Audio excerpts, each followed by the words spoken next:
I didn't sleep for the rest of that night. Those 3 knocks came only once. After that, nothing. No footsteps. No voices. No scratching. Just the endless vibration of the ship cutting through the freezing North Pacific. I kept convincing myself it had to be the plumbing. Old pipes. Expanding metal. Anything but what my imagination wanted me to believe. By morning, I almost felt embarrassed. Then I opened my cabin door. Lying perfectly centered on the carpet outside was a rusted brass key. It wasn't a modern cruise keycard. It looked ancient. Heavy. Covered in green corrosion. A small metal tag hung from it. Stamped into the tag were 4 words. Deck 0, storage access. I frowned. Every evacuation map I'd seen started at Deck 2. There wasn't a Deck 0. At least. Not for passengers. I looked both directions down the hallway. Nobody.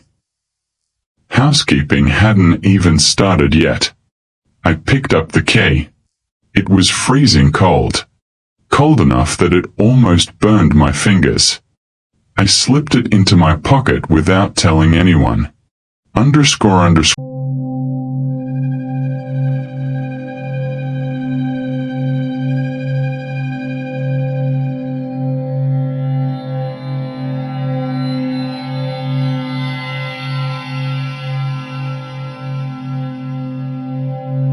That afternoon I went looking for Martin. Guest services informed me that he'd unexpectedly disembarked during an emergency transfer. That made absolutely no sense. We were nearly 600 miles from the nearest coastline. There had been no helicopters, no rescue boats, no emergency alarms. How exactly had someone disembarked? When I asked another crew member, she immediately changed the subject. Everyone reacted the same way. They avoided eye contact. Nobody wanted to talk about Martin. Or the missing passenger. It was as though both men had simply been erased.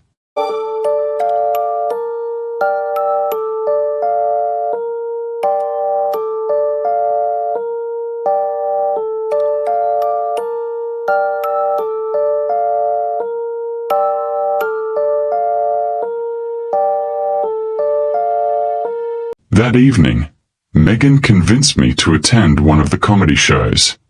I tried. I really did. People laughed, drank, clapped. Meanwhile, I couldn't stop thinking about that old brass key sitting inside my pocket. Around 10:30, I excused myself. I'll be back in a few minutes. She rolled her eyes. Don't go ghost hunting. I forced a smile. I won't. That was a lie. Underscore.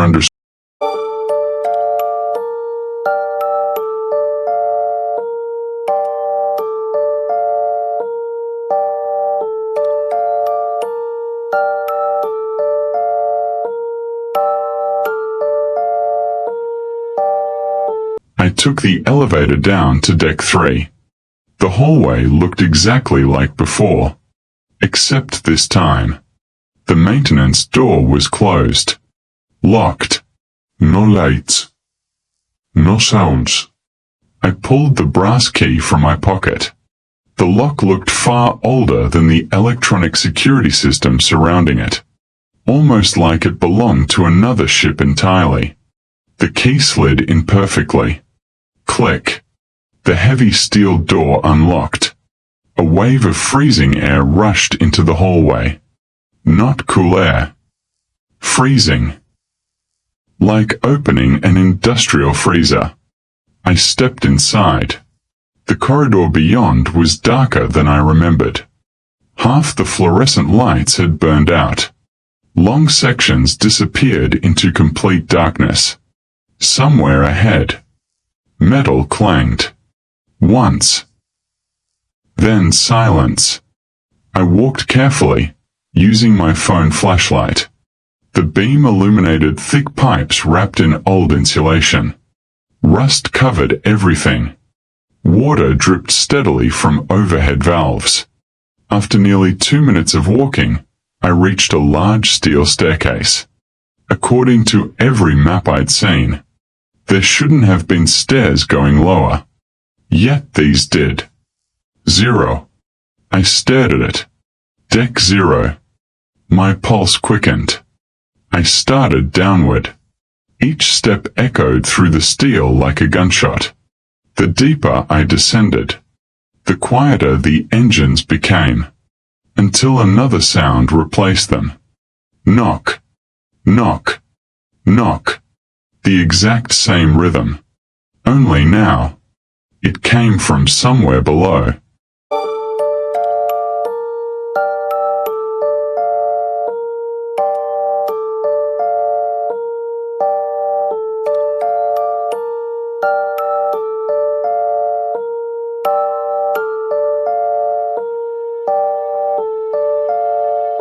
The staircase ended at another massive blast door. Unlike the upper decks, this one had no electronic lock. Only another old keyhole. The brass key fit again. The hinges groaned as the door slowly opened. Dust drifted through the flashlight beam. The room beyond looked impossible. It was an entire hallway. Passenger cabins lined both sides. Room numbers. Emergency lights. Wall decorations. Everything looked identical to the public decks. Except everything was abandoned. Every surface was coated with years of dust. Cobwebs stretched across ceiling lights. The carpet had begun to rot. It was like walking through a forgotten hotel buried inside the ship. I checked the first cabin. The bed remained perfectly made. Suitcases still sat beside it. Clothes hung neatly inside the closet. Coffee cups rested on the table. It looked as though someone had been staying there, and simply vanished. The second cabin was worse. The television still hung on the wall, but every mirror had been smashed. Deep claw marks covered the bathroom door. Not scratches. Grooves. Something powerful had dug straight through the wood. I suddenly remembered Martin. Pipes don't move. A loud metallic bang echoed somewhere far down the hallway. I froze. Another bang. Then another. Not random. Footsteps. Heavy footsteps. Walking toward me. Slowly. Very slowly. I killed my flashlight. Darkness swallowed everything. The footsteps kept coming. Clang. Clang. Clang. They weren't shoes. They sounded like heavy steel boots dragging across the floor. I slipped inside the nearest cabin and quietly closed the door. Through the narrow crack, I watched the hallway. The footsteps stopped outside. Silence. Complete silence. Then, someone whispered, "You came back." The voice sounded inches from the door. Low. Dry. Almost amused. I held my breath. Several seconds passed. Then, the door handle slowly began turning. Not violently. Patiently. Like whoever stood outside knew I was hiding. The old lock clicked. My blood turned to ice. The handle pushed halfway down. Stopped. Then returned upright. Whoever it was had decided not to come inside. Instead, I heard slow footsteps continue farther down the hallway until they disappeared into darkness. I counted to 60 before moving. When I finally opened the door, the hallway was empty, except for one thing.